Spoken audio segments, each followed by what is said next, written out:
ರಾಜ್ಯದ ನೂತನ ಮುಖ್ಯಮಂತ್ರಿಯಾಗಿ ಡಿ.ಕೆ. ಶಿವಕುಮಾರ್ ಆಯ್ಕೆಯಾಗಿದ್ದಾರೆ. ಅವರಿಗೆ ಚಾಲೆಂಜ್ ಆಗಿ ಕರ್ನಾಟಕದ 2 ಕ್ಷೇತ್ರಗಳಲ್ಲಿ ಉಪಚುನಾವಣೆ ನಡೆಯುತ್ತೆ. ಒಂದು ಧಾರವಾಡ, ವಿನಯ್ ಕುಲಕರ್ಣಿ ಅವರು ಏನು ಜೈಲು ಪಾಲಾದ ಹಿನ್ನೆಲೆ ಆ ಒಂದು ಕ್ಷೇತ್ರದಲ್ಲಿ ಉಪಚುನಾವಣೆ ನಡೆಯುತ್ತೆ. ತದನಂತರ ಇನ್ನೊಂದು ಕ್ಷೇತ್ರ ಹಿರಿಯೂರಿನ ಡಿ. ಸುಧಾಕರ್ ಅವರು ಅಕಾಲಿಕ ಮರಣ ಹೊಂದಿದ್ರು. ಈ ಹಿನ್ನೆಲೆಯಾಗಿ ಈ ಒಂದು ಕ್ಷೇತ್ರ ಅಂದ್ರೆ ಹಿರಿಯೂರು ಕ್ಷೇತ್ರದಲ್ಲೂ ಸಹ ಉಪಚುನಾವಣೆ ನಡೀತಿರುವಂತದ್ದು. ಹಿರಿಯೂರಿನ ಉಪಸಮರದ ಕಂಪ್ಲೀಟ್ ವರದಿಗಾಗಿ ಒನ್ ಕನ್ನಡ ನ್ಯೂಸ್ ಆಗಮಿಸಿರುವಂತದ್ದು. ಅಂದ್ರೆ ಗ್ರೌಂಡ್ ರಿಪೋರ್ಟ್ ಅನ್ನು ಈ ಒನ್ ಕನ್ನಡ ನ್ಯೂಸ್ ನಿಮ್ ಮುಂದೆ ನೀಡ್ತಾ ಇದೆ. ಈಗಾಗಲೇ ಏನು ಪಕ್ಷೇತರ ಅಭ್ಯರ್ಥಿಗಳು ಸೇರಿದಂತೆ ಪಕ್ಷದ ಅಭ್ಯರ್ಥಿಗಳು ಸಹ ಕಾಲಿಗೆ ಚಕ್ರವನ್ನು ಕಟ್ಟಿಕೊಂಡು ಕ್ಷೇತ್ರದಲ್ಲಿ ಓಡಾಟ ನಡೆಸುತ್ತಿದ್ದಾರೆ. ಕಾಂಗ್ರೆಸ್ನಿಂದ ಡಿ. ಸುಧಾಕರ್ ಅವರ ಪುತ್ರ ಸುಹಾಸ್ ಸುಧಾಕರ್ ಅವರಿಗೆ ಕಾಂಗ್ರೆಸ್ನ ಟಿಕೆಟ್ ಬಹುತೇಕ ಖಚಿತವಾಗಿರುವಂತದ್ದು.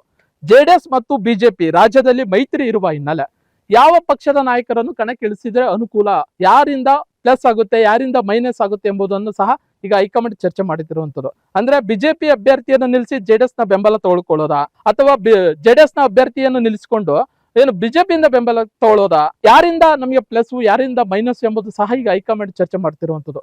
ಇದರ ಜೊತೆಗೆ ಈ ಕ್ಷೇತ್ರದ ಹೈಕಮಾಂಡ್ ಮತದಾರರು ಯಾರು ಸೂಕ್ತವಾದ ಅಭ್ಯರ್ಥಿ ಎಂಬುದನ್ನು ಸಹ ಈಗಾಗಲೇ ಕಲೆ ಹಾಕ್ತಿರುವಂತದ್ದು.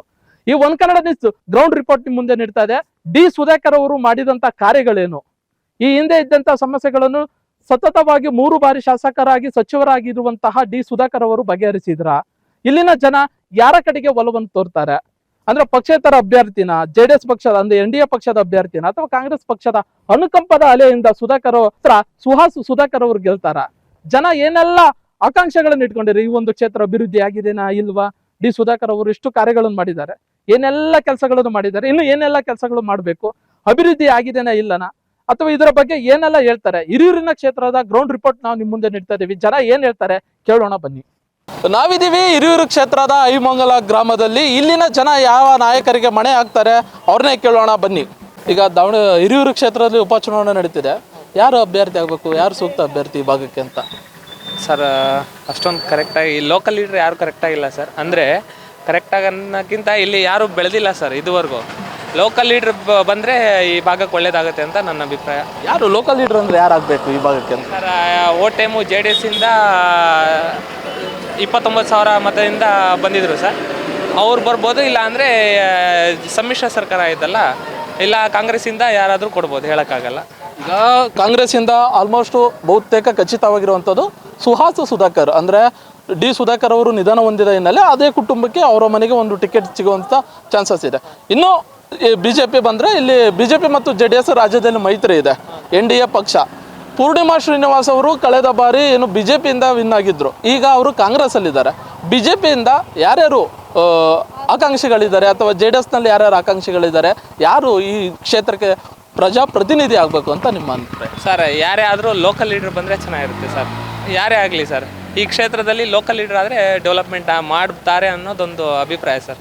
ಈ ಹಿಂದೆ ಇದ್ದಂಥ ಸುಧಾಕರ್ ಸಚಿವರು ಅಭಿವೃದ್ಧಿ ಮಾಡಿದಾರಾ ಮಾಡಿಲ್ವಾ? ಭಾಳ ಮಾಡಿದ್ದಾರೆ ಸರ್. ಹಿರಿಯೂರಲ್ಲಿ ಅಭಿವೃದ್ಧಿ ಆಗಿದೆ ಸರ್. ಭದ್ರಾ ಮೇಲ್ದಂಡೆ ಯೋಜನೆಗೆ ಭಾಳ ಸಪೋರ್ಟ್ ಮಾಡಿದರು ಸರ್. ಮತ್ತು ಹಳ್ಳಿಯಲ್ಲೂ ಕೂಡ ಅವ್ರ ಹೆಸರು ಸುಧಾಕರ್ ಸಾಹೇಬ್ರಂದರೆ ಒಂದು ಹೆಸರಿದೆ ಸರ್ ಅವ್ರಿಗೆ. ಮತ್ತು ಭಾಳ ಅಂದರೆ ಈಗ ಏನಾದರೂ ಹೆಲ್ಪ್ ಕೇಳಿದರೆ ಭಾಳ ಅಂದರೆ ನಮ್ಮವರು ಅನ್ನೋ ರೀತಿಲಿ ಈಗ ಲೋಕಲ್ ಈಗ ಮಾಮೂಲಿ ಊರಲ್ಲಿ ಹೆಂಗೆ ನೀವು ಅಣ್ಣ ತಮ್ಮಂದ್ರು ಅಂತ ಆ ರೀತಿ ಅವ್ರು ಕೆಲಸ ಮಾಡಿದ್ದಾರೆ ಸರ್. ಅವರು ಸುಧಾಕರ್ ಅವರು ಭಾಳ ಕ್ಷೇತ್ರದಲ್ಲಿ ಅಂದರೆ ಕೆಲಸ ಮಾಡಿದ್ದಾರೆ ಅಂತೀರಾ? ವಾಣಿ ವಿಲಾಸ ಸಾಗರ ಇಲ್ಲೇ ಇದೆ, ಬಟ್ ಈ ಭಾಗದಲ್ಲಿ ಕುಡಿಯೋ ನೀರಿನ ಸಮಸ್ಯೆ ಇದೆ, ಕಾರ್ಖಾನೆ ಇಲ್ಲ, ಉತ್ತಮವಾದಂಥ ಒಂದು ಶಿಕ್ಷಣ ವ್ಯವಸ್ಥೆ ಇಲ್ಲ, ಬಸ್ ವ್ಯವಸ್ಥೆ ಇಲ್ಲ. ಊರಿಂದ ನೀವೇ ಕಾಯ್ತಾ ಇದ್ದೀರಾ ಬಸ್ಸಿಗೆ, ಸರಿಯಾದ ಬಸ್ ವ್ಯವಸ್ಥೆ ಇಲ್ಲ. ಇದ್ರ ಬಗ್ಗೆ ಹೇಳೋದಾದರೆ ಜನಪ್ರತಿನಿಧಿಗಳು ಸರ್ ಜನರ ಅಭಿಪ್ರಾಯ ತಿಳ್ಕೊಂಡು ಅವರು ಹೆಚ್ಚಿನ ಕೆಲಸ ಮಾಡ್ಬೇಕು ಸರ್. ಅಂದರೆ ಇಲ್ಲಿ ಸಮಸ್ಯೆ ಏನು ಗೊತ್ತಾ ಸರ್, ಲೋಕಲ್ ಲೀಡ್ರ್ ಯಾರೂ ಇಲ್ಲ ಸರ್, ಅದು ಸಮಸ್ಯೆ. ಲೋಕಲ್ ಲೀಡ್ರ್ ಇಲ್ಲಿ ಹುಟ್ಟಿ ಬೆಳೆದಿರೋರಾದರೆ ಸಮಸ್ಯೆ ಅರ್ಥ ಮಾಡ್ಕೊತಾರೆ ಸರ್. ಲೋಕಲ್ ಲೀಡ್ರ್ ಬೇಕು ಅಂತ ಒಂದು ನಮ್ಮ ಅಭಿಪ್ರಾಯ ಸರ್. ಹೇಳಿಮ್ಮ, ಈ ಭಾಗಕ್ಕೆ ಉಪಚುನಾವಣೆ ನಡೀತಿದೆ, ಯಾರು ಸೂಕ್ತ ಅಭ್ಯರ್ಥಿ, ಯಾರು ಆಗಬೇಕು ಅಂತ? ನಮಗೆ ಅಷ್ಟು ಗೊತ್ತಿಲ್ಲಪ್ಪ. ಹೇಳಿ, ಯಾರಾಗಬೇಕು, ಎಂಥ ಪ್ರತಿನಿಧಿ ಬೇಕು ನಿಮಗೆ? ಯಾರು ಒಳ್ಳೇದು ಮಾಡ್ತಾರೋ ಅವ್ರಿಗೆ, ಯಾರು ಒಳ್ಳೆ ಕೆಲಸ ಮಾಡ್ತಾರೋ ಅವ್ರು ಬೇಕಷ್ಟೇ. ಈ ಹಿಂದೆ ಸುಧಾಕರ್ ಅವರು ಇದ್ರು, ಕೆಲಸ ಮಾಡಿದಾರಾ? ಮಾಡಿದ್ದಾರೆ, ಅವ್ರವ್ರ ಅನುಕೂಲಕ್ಕೆ ಮಾಡಿದ್ದಾರೆ ಅಷ್ಟೇ. ಅವರಿಗೆ ಎಷ್ಟಾಗುತ್ತೋ ಅಷ್ಟು ಮಾಡಿದ್ದಾರೆ. ನಮ್ಮೂರಿಗೂ ಸ್ವಲ್ಪ ಹೆಲ್ಪ್ ಮಾಡಿದ್ದಾರೆ. ಏನಾದರೂ ದೇವಸ್ಥಾನ ಕಟ್ಟೋಕ್ಕೆ ಏನೇ ಆಗಲಿ ಅದನ್ನ ಹೆಲ್ಪ್ ಮಾಡಿದ್ದಾರೆ. ಪರವಾಗಿಲ್ಲ, ಹೆಲ್ಪ್ ಮಾಡಿದ್ದಾರೆ. ಈಗ ಯಾರಾದರೂ ಬಂದರೆ ಒಳ್ಳೇದು ಮಾಡಲಿ. ಇಲ್ಲೂ ಅಷ್ಟೇ, ಬಸ್ ಅಷ್ಟೊಂದಿಲ್ಲ. ಮೊದಲು ಅಲ್ಲ ಇರೋ ಸ್ಕೂಲ್ ರೆಡಿ ಮಾಡಬೇಕು. ಮೊದಲು ಇಲ್ಲ ಸ್ಕೂಲ್ ಐತಲ್ಲ ಅದು ರೆಡಿ ಮಾಡಿಸ್ಬೇಕು. ಆ ಸ್ಕೂಲ್ ಸರಿಯಾಗಿಲ್ಲ, ಆ ಸ್ಕೂಲ್ ರೆಡಿ ಮಾಡಿಸ್ಬೇಕು. ಇಲ್ಲಾಂದರೆ ಊರಲ್ಲಿ ಇರಬೇಕು, ಅಲ್ಲೇನಾದರೂ ವ್ಯವಸ್ಥೆ ಇರಬೇಕು. ಯಾಕಂದರೆ ಆ ಕಡೆ ದೂರ ಐತಲ್ಲ, ಸ್ವಲ್ಪ ಹೆಣ್ಮಕ್ಳು ಹೋಗೋಕ್ಕೂ ಅಲ್ಲಿ ಪ್ರಾಬ್ಲಮ್ ಆಗುತ್ತೆ. ಅಲ್ಲಿ ಸ್ಕೂಲ್ ಒಂದು ರೆಡಿ ಮಾಡಬೇಕು, ಏನಾದರೂ ಒಳ್ಳೆ ಚೆನ್ನಾಗಿ ಆಗಿದ್ರೆ. ಐಮಂಗ್ಲ ಗ್ರಾಮದಲ್ಲಿ ನೀರಿನ ಸಮಸ್ಯೆ ಇದೆನಾ? ಅಷ್ಟು ಗೊತ್ತಿಲ್ಲ ಸರ್, ನಾವು ಯಾಕಂದರೆ ಅಪರೂಪಕ್ಕೆ ಇಲ್ಲಿ ಬಂದಿರೋದಲ್ಲ, ಈಗ ರೀಸೆಂಟ್ 1 ವರ್ಷ ಆಗಿದೆ, ನಮಗೆ ಅಷ್ಟೊಂದು ಗೊತ್ತಿಲ್ಲ ಇಲ್ಲಿ. ಈ ಹಿಂದೆ ಇದ್ದಂಥ ಸಚಿವರು ಕೆಲಸ ಮಾಡಿದ್ದಾರೆ, ಇನ್ನಷ್ಟು ಕೆಲಸಗಳು ಆಗಬೇಕು. ಇನ್ನೂ ಮಾಡ್ಬೇಕು ಹೇಳಿ. ಹೇಳಮ್ಮ, ಯಾರಾಗಬೇಕು ಸೂಕ್ತ ಅಭ್ಯರ್ಥಿ?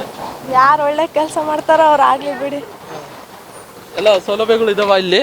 ಏನು ಸೌಲಭ್ಯ ಇದೆ? ಡಿ ಸುಧಾಕರ್ ಕಡೆಯಿಂದ ಅಭಿವೃದ್ಧಿ ಆಗಿದೆ. ಅವರು ತೀರೋದ್ಮೇಲೆ ಈಗ ಬೈ ಎಲೆಕ್ಷನ್ ನಡೀತೈತೆ. ಆ ಬೈ ಎಲೆಕ್ಷನಲ್ಲಿ ಯಾರು ನಿಲ್ತಾರ ಬಂದು ನೋಡ್ಬೇಕು. ಈಗ ಸುಧಾಕರ್ ಮಗ ಟಿಕೆಟ್ ಕೊಡಬೇಕು ಅಂತ ಇದೆ ಕಾಂಗ್ರೆಸ್ಸಿಂದ.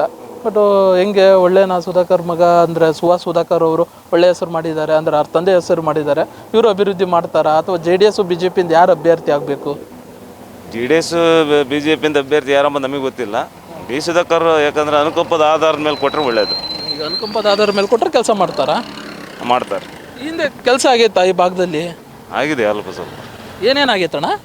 ಮಾಡಿದ್ದಾರೆ, TC ರೋಡ್ ಮಾಡಿದ್ದಾರೆ, ಕೆಲವು ದೇವಸ್ಥಾನಗಳಿಗೆಲ್ಲ ದುಡ್ಡು ಹಾಕಿದ್ದಾರೆ, ದೇವಸ್ಥಾನ ಮಾಡಿದ್ದಾರೆ.